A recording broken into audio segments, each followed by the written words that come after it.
welcome everybody. I'm very happy to have you. Thank you for joining us from wherever you are joining us. Lucy's going to get us started, but I just want to remind everybody these workshops are designed to be informal. We are designed to come together as a community of practice. So while I have many things I want to share with you, it's also really helpful to learn from each other. So thoughts, ideas, points of view, things that you use in your coaching or working even with the LEA that you have found are particularly helpful. You can throw it in the chat. We'll have time to also talk. So please don't be shy and share your ideas and your wisdom. So Lucy, guide us in our administrative process. Sure. And welcome, nice to see everyone again. We will, this is a conversation, so as Tricia said, feel free to use the chat at any point, but we will have everyone mute and turn your cameras off just during this first portion while Tricia's speaking to minimize our distractions, and then we'll have everybody come back on for the breakout groups. There will be breakout groups. If you anticipate maybe not being able to participate in those for some reason, or you have to jump off early, if you could just let me know in the chat, you can go direct to me with that, but that helps me just get the right number of people in the group so we're not leaving anybody by their lonesome. Come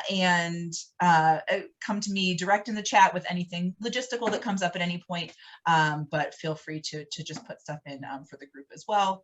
And really, I think that's all I have to get us started, Tricia. Great, thank you. I love people's pictures. You know, Darcy and Jan have good action shots. And I always think, Carl, when I see your picture, that you're at the Academy Awards. All right, so if you haven't yet already, shut off your camera and mute your, I'm going to keep my camera on so you know that it's really me. And we'll turn everything back on when we do the case studies. So this all, we started the workshops right pretty soon at the beginning of the pandemic as a way for us to have time together with each other during a crazy time, but also to sort of sharpen the tools in our toolkit. And so as we've been doing work at MRG, whether it's research or some of our practice areas, we've been wanting to invite you into conversation. And so we at MRG, we've been doing the last couple of years in particular, a lot of coaching for senior leaders. So people going from middle to senior, people who have been in senior roles for a long time and sort of recalibrating, people who are coming in from outside the organization who held senior management positions in one organization and coming into another. And so we've been doing a lot in our space about getting educated around what other people as research are sharing about what works and what doesn't work. And of course, at MRG, we've been doing research in this space as well. So wanted to just open up the conversation around that. So to let you know, we're going to start off in the space of looking at some of the research about why senior executives tend to fail, and the failure rate's very high. And some from other folks' research and from our own practice area, what's needed to be successful at that level. And we'll, of course, share some of our research. We'll break out into groups and look at a case study, and then we'll come together and share some insights. As you may have already seen, the case study is about somebody who's just recently been promoted from their middle management position on into the C-suite. So let's start off by practicing in the chat, but also to get some share about the experience. So I know all of you are coaching at the executive level. If you wouldn't mind, click onto the chat icon and let us know what you are seeing are some of the biggest challenges that leaders struggle with when they make this transition from this middle management level to that senior level. What are you noticing? What are you seeing? What are you coaching your clients about? I'm going to put something in as well.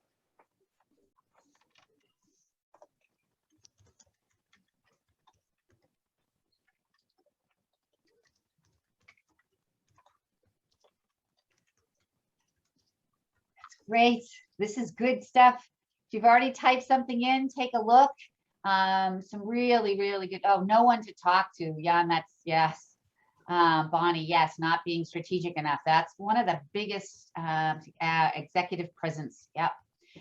It's like you've already read the research. Supervising former peers, not delegating enough. We're going to see something about that too. Listening to their people. This is great. Letting go of the detail. Yeah. So that in the weeds tends to be like their comfort place. Thinking broadly across the company. Absolutely. Going from that space of running a particular unit to having to have that broad section. Nice. Thank you. We'll keep that. We'll keep that recording of that so that people can see that. So let's talk about what's out there in the research. I looked at a whole bunch of research studies. The research from the Corporate Executive Board sort of summarized it, that the rate of senior executive failure is quite tremendous. They defined failure as the range from not meeting expectations all the way to losing their position. So failure is defined pretty broadly, but it's a tremendous rate for getting it wrong, right, in this position. So there are, of course, a lot of reasons why these leaders fail, but there are some predominant ones. So the first one is what is commonly called the Peter principle, is moving people up who were never a good leader to begin with, right? That you move them up because they may be a really good thinker, they may have a really strong competence in an area that's valued, they may know the right people, but they never actually grew as a leader along the way. And of course, we see this, right, with our clients. The range of leadership development that's available can range from almost nothing to a really robust leadership development across the population. So of course, in organizations that have a less robust way of developing leaders, you're going to see a higher percentage of this. Using the same old playbook, meaning this is one of the big things that we see throughout the transition across leadership at every leadership transition level is, well, they must really value what I've always been doing. That's why they promoted me. So I'm going to keep doing the same thing. And what we really discovered in our leaders at all levels research, looking at 4 big transitions that happen to leaders, is actually there really needs to be a recalibration of leadership as you go into each level. And the biggest recalibration is middle to senior. So it really is, you need a different playbook. Many of you mentioned this difficulty with scope and scale. Right now I'm at the top of a significant part of the organization: marketing, sales, finance, manufacturing, operations, and I need to also have a very broad perspective. Now I'm at the top of the house and I need to understand what's happening in all these other areas and how they interconnect at a strategic level, and what levers need to be used in order to move our organizational strategy forward. So there's a lot of flip-flopping in this space for people, and we'll talk a little bit more about that. It's much more complicated in terms of the number of stakeholders you have. Oftentimes for people who are now at the C-suite, you have board that you're dealing with. Your boss now oftentimes is the CEO. You have very high level peers. Oftentimes you may be dealing with regulators. You may have a different relationship with customers or vendors. There is a whole range of political dynamics that can become more complicated at that space. And oftentimes you not only see people not being able to be successful in navigating it, but sometimes aren't even aware of it, right? So their line of sight on this dynamic is not clear. Somebody mentioned this as well, not listening and learning. There is often a lot of pressure when somebody either gets promoted or comes in new, that they want to, or they feel like they should anyway, hit the ground running. And so they don't take the time, one, to recalibrate to either a new organization or a new level, and they don't take the time to really take in the information and let it inform their thinking. So I think it's one of the significant underlying dynamics that make people revert to their old playbook. inability to understand or use their power wisely. And this happens at both ends, right? So I think of myself just as Sally, not as the chief financial officer, right? I'm just me. And they don't understand the reverberation of being at that senior level. As we all know from neuroscience, when we are in the presence of somebody who has more power than we do, our threat sensitivity dynamic in our brain becomes more sensitized. So there is, you carry in with you the position. And so we see people not embodying that responsibility. We also see, of course, people swing the other way. Now that I'm a chief, all should bow before me. And you get the issue of the emperor without any clothes. You get the issue of people not speaking truth to power. You get somebody who puts blinders on and can't admit when they make a mistake. And finally, we see this distorted perception of culture. I think many of you know, as part of the LEA suite, we have a leadership culture assessment. And we do a lot of work when we're either helping network members or helping end clients use the leadership culture questionnaire by looking at the different subcultures that occur by function, by department, by different demographics, length of service, younger, more well-lived people, but we also do levels in the organization, and the perception of organizational culture differs widely based on where it's being measured in the organization. And so if you are in the organization at a middle level, you have an understanding of what the perception of culture there. The perception of culture at the senior management level is different. And so understanding that. And of course, if you're coming in from the outside, really taking the time to understand what the culture is, what works and what doesn't work, what the formal and informal dynamics are in the organization, so you can make your way through it. I mean, the percentage of senior leaders who fail from coming from the outside is up to 80%, depending upon what study you're looking at. And a lot of it is what we call organizational organ rejection, right? You're not like here. And it's a challenge, right? Because when we bring senior leaders in from the outside, we're often hoping that they will help influence the culture in a particular direction. But usually the gap is too big. All right, so if that's what doesn't work. Let's talk about what's needed in the transition to senior leadership. How, if we're going to help these people pause and really take stock to pivot effectively, what are the things that are needed conceptually? And then we'll talk about it through the lens of LEA. So the first category is a real shift required in both the thinking, that cognitive domain, and in how the senior leader communicates.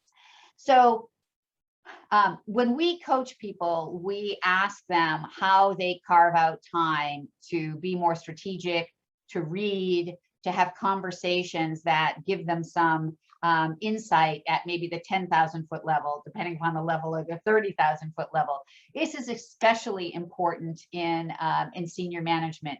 The issues are more complex, they're broader, the consequences of decision-making tend to be greater. So they need time to pause, to think, to talk to people, to read, to get that, up into the balcony space. Unfortunately, what we see is middle management is often much more tactical. And so oftentimes you're coaching a senior leader who hasn't started to build this practice yet. So, now you're building it when the stakes are especially high. So, and people can be nervous. Again, that hit the ground running, I have to prove myself, often makes them feel anxious in this. So we do a lot of coaching in this space. The think before you speak. Now, this is a harder gig for some than others, right? For those of you who know the IDI, if you have somebody who is high on expressing and then it translates into the LEA and to high excitement and low restraint, these are the people we need to teach to pause. If you have somebody who's high self, high dominant, we have to teach them to pause in a different way. We'll see also if people are very high on restraint, there's another thing to worry about there. But because the communication needs to be transparent, but thoughtful. And so one of the coaching intersections with this transition is, how do we need to change your thinking patterns, and how do we need to change your speaking and expressing patterns? The ability to ask good questions and listen. So we do coaching on what kinds of questions can you be asking people that give you good information and don't feel threatening to the person you're asking the question to, so that you can actually, they can bring forth the information that will be valuable. And how can you build the discipline not to correct them, not to have a quick answer, not to bristle if it's something you didn't want to hear. So what's the process you need to really internalize it and let the other person know that you're internalizing it? And so we do some work around the active listening space. So transparency is a huge thing. Again, that threat sensitivity is really important for people to understand. And sometimes people initially, it's like, I kind of like the idea that they feel a little threatened by me. But then when you explain, well, then actually their prefrontal cortex shuts down and you get people who are less effective at their job, all of a sudden, it's a little bit less appealing to be that powerful, threatening leader. So we tell people, you want, I've been doing this work recently. I've been experimenting with having leaders write their leadership manifesto, which is basically, this is my approach to leadership. This is the philosophy that kind of underpins that. This is what you can count on me for. This is what I am going to ask you for.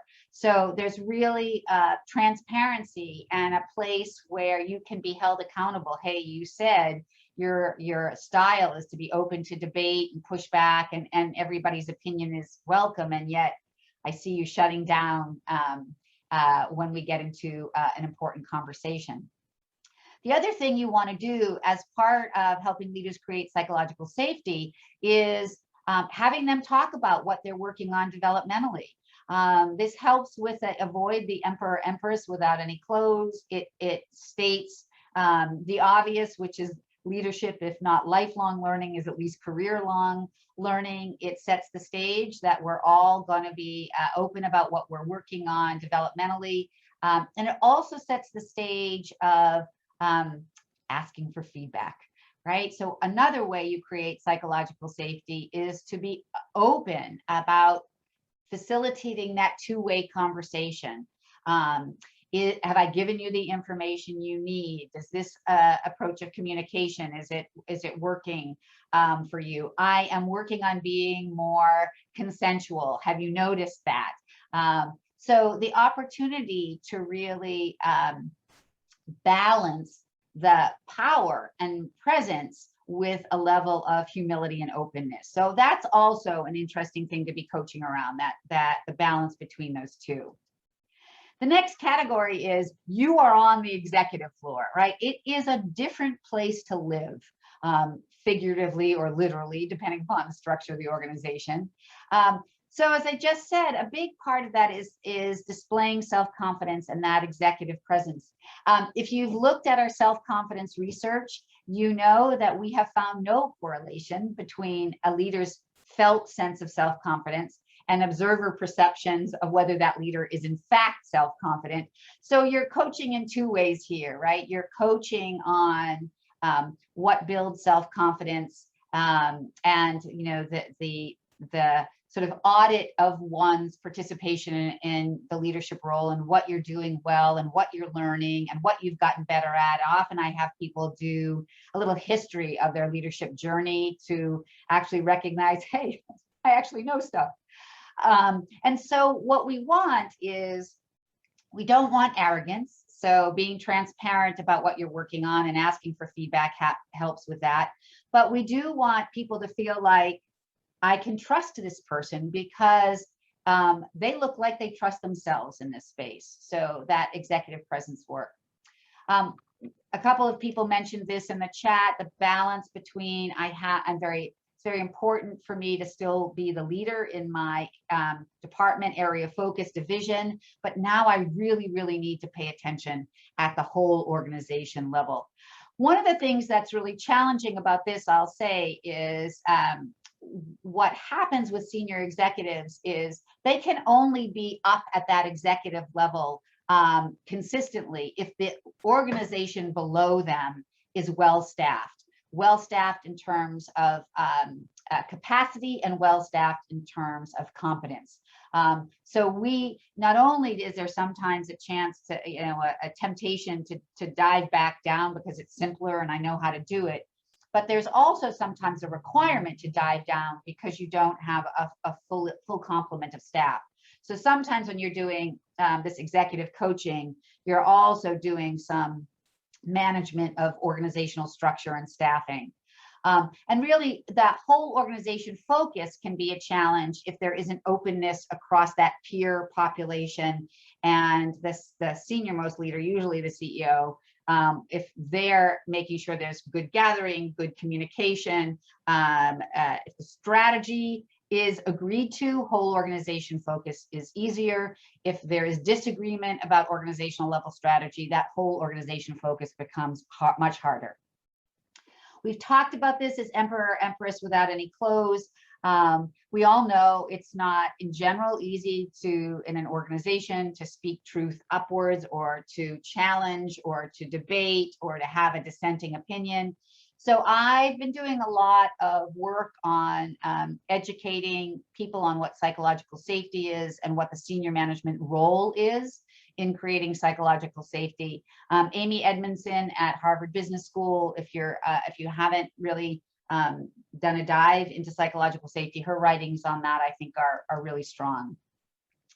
We talk about creating culture. At every level, a leader creates a microculture. But obviously, when you're up at the very high level, that domino effect is stronger. So we work with senior leaders to be explicit about what culture you are trying to create, what are you doing to create it, and how will you know if you've been successful. So really paying attention to them. I like this, incorporating this into the work, because when they have to think about this, they have to go up a little bit broader and be more strategic in their thinking. I'm sure you're the same. Every leader we're working with is overwhelmed, is juggling too much, shuts down at the end of the day, more stuff undone than done on their to-do list.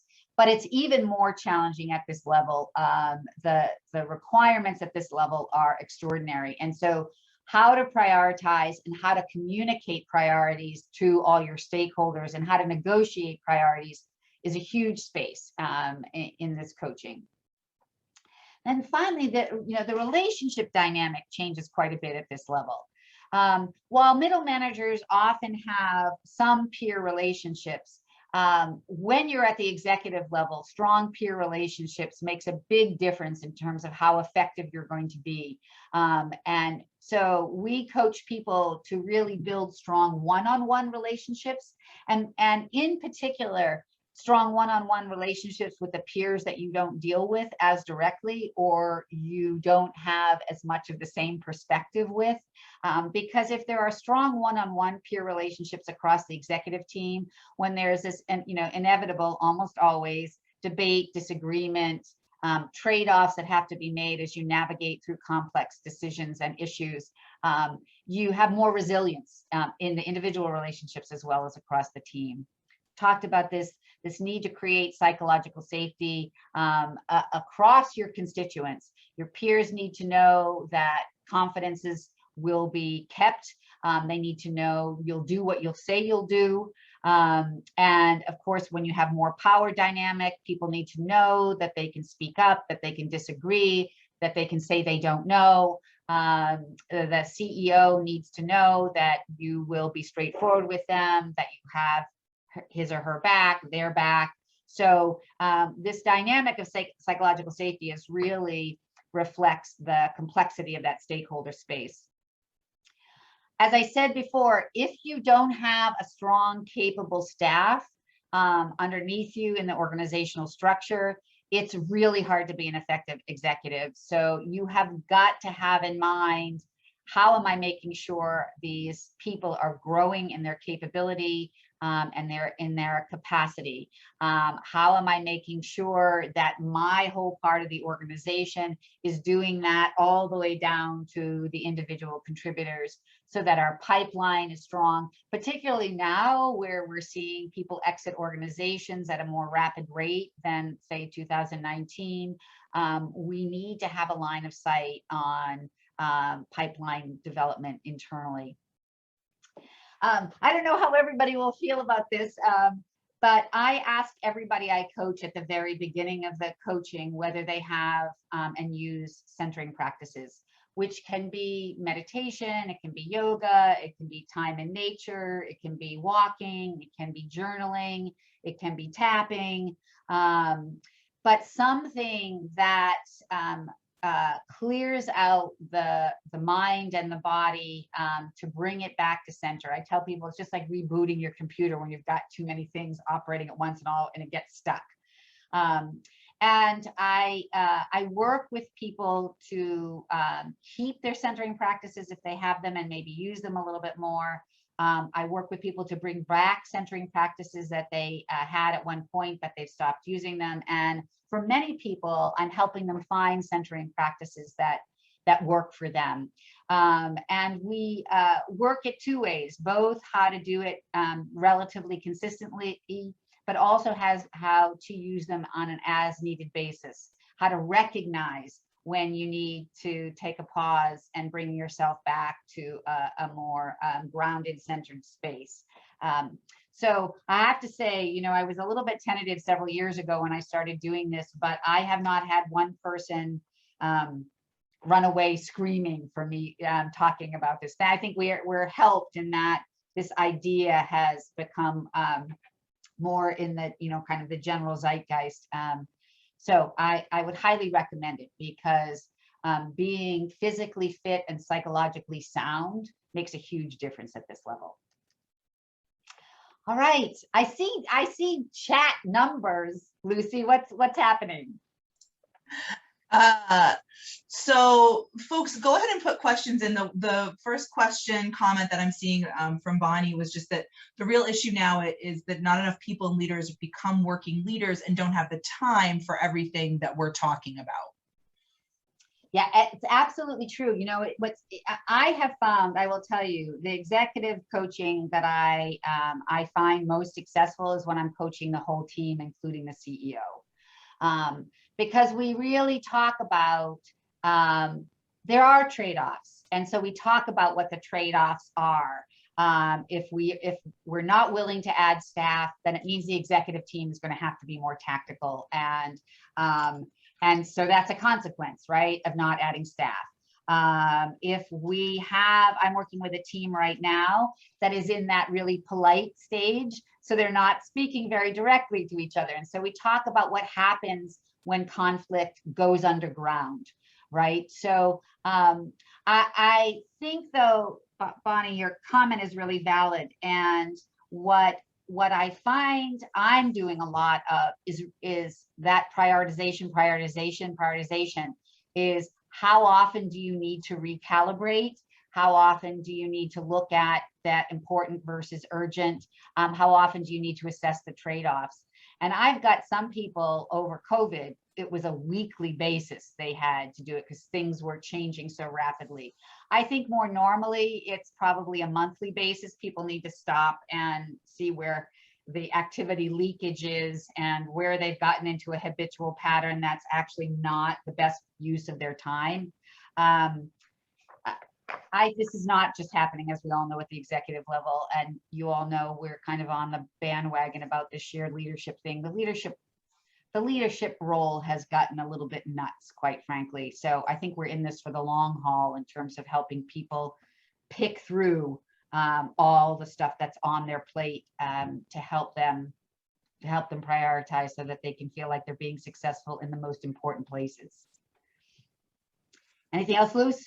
How do you define executive presence? Yeah, so that's a really good question. When I think of executive presence, I think about somebody being able to hold the various spaces of leadership. And I'll tell you what I mean by that. I talk to people a lot about when to lead from behind, when to lead from the side, and when to lead from the front. So just to kind of level set, I think executive presence means that fluidity and knowing how to show up as a leader in those three different variations of the role. So leading from behind is when a leader sort of acts like we do, right? As a coach, the person that they are leading from behind with, ooh, sorry about that, folks, it's their initiative. It might be their idea. The work is largely happening under their energy, and we're encouraging and we're coaching and we're supporting. Leading from the side is when you're really a thinking partner. So you've got maybe a direct report and you're working out a problem together, you're thinking about it together, you're taking time to debate together. And so you are very present, and maybe you're reminding them about what's strategically more important. Maybe you're bringing to bear a resource that could be used. Maybe you see something that you can unblock for them, but you're really almost acting like a peer in that space. And then leading from the front is, I have a vision, I have the solution, I know how to resolve the problem, and I want to bring you along with me, right? So the impetus, the initiative is me and my thinking, and I'm bringing you with me. And of course, bringing you with me can mean many different things. If it's an emergency, it's high self, high dominant, everybody go. If it's not an emergency, it's more communication and persuasive and strategic to bring people along, but you are the initiator, you're leading from the front. And I think people who have, when I think of executive presence, I think it's the presence that makes people feel confident that you will use the right approach to leadership in all of the situations that we find it. So I think about it as the ability to make wise decisions and show up in that differentiated leadership space. That's how I define it.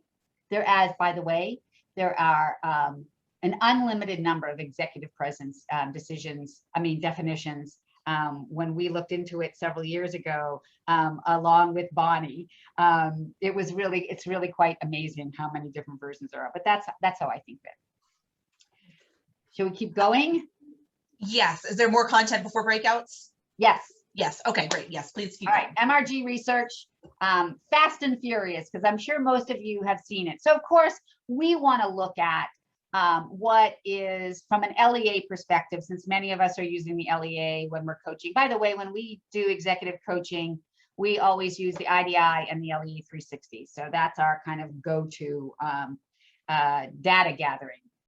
So you've all seen, I think, probably our best practices. We redo the senior leadership best practices on a regular basis, and we do it. This is the global study.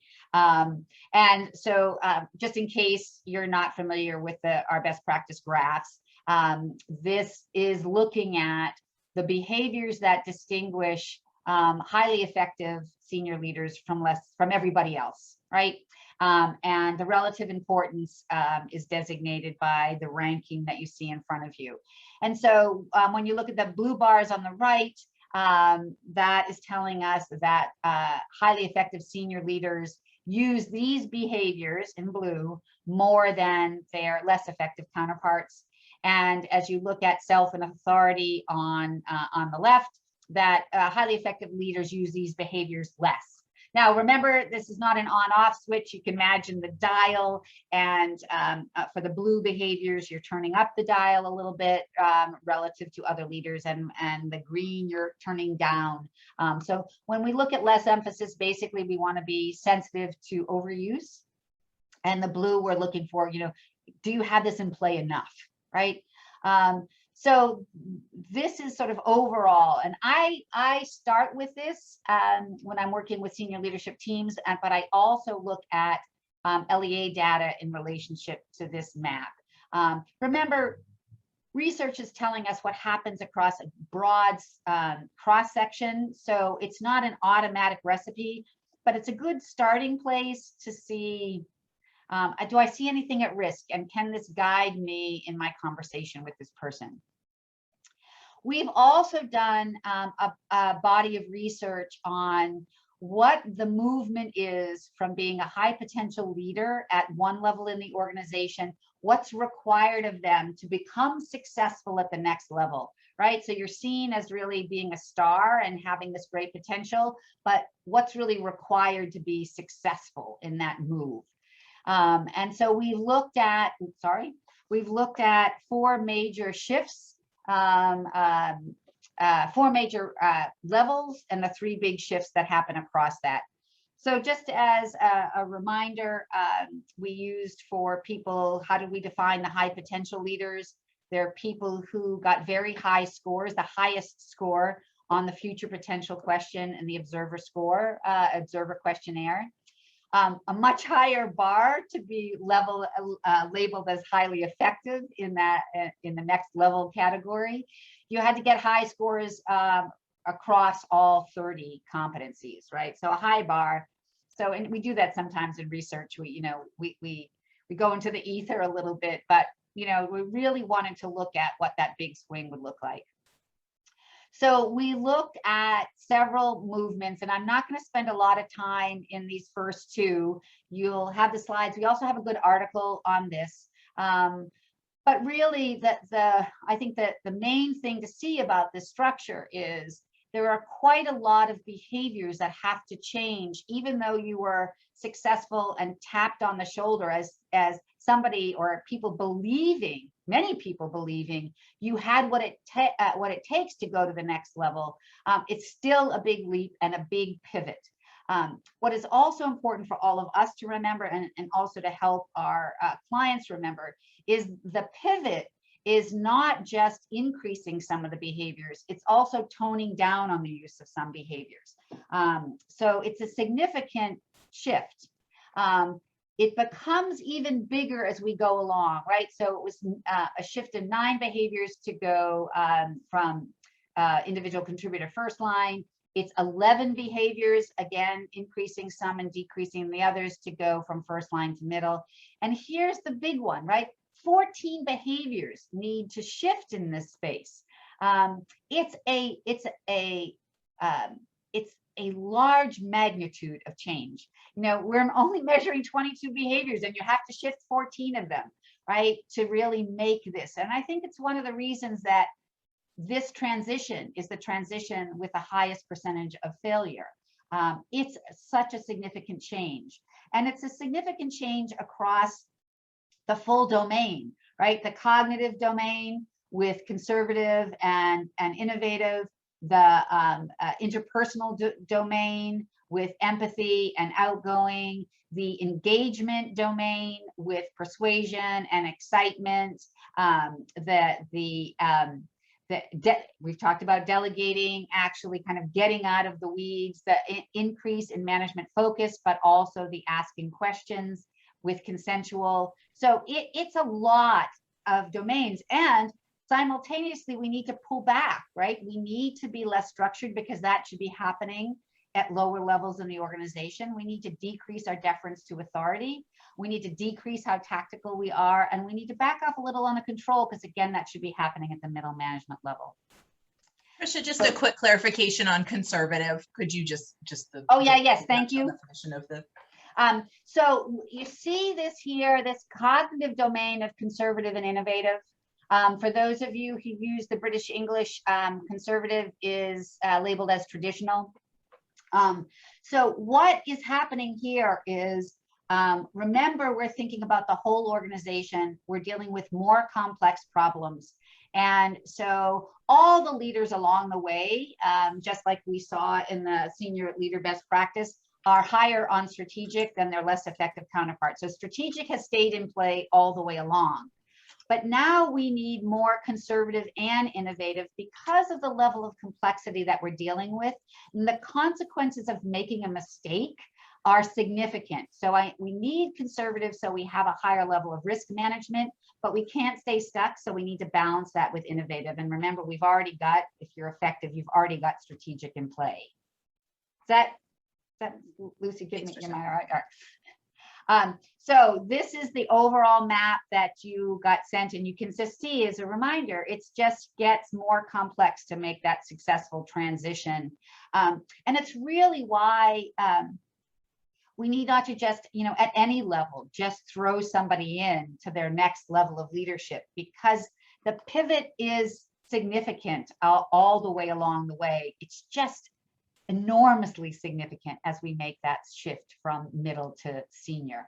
So we have to pay attention not only to the shift, but also to the magnitude of the shift. So I'm happy we're seeing a trend of this more senior leader coaching that we're doing. I hope you are seeing the same, because I think we can actually, I think we've got more people who are capable making that transition. We're just not supporting them, I think, as completely as they need. All right, so hopefully we're in good shape. Lucy, anything we need to tackle before we go into our gathering place? I just maybe one quick question about seeing some of these scores look like they're high scores on things that are opposites, like innovative, conservative, self, collaborative.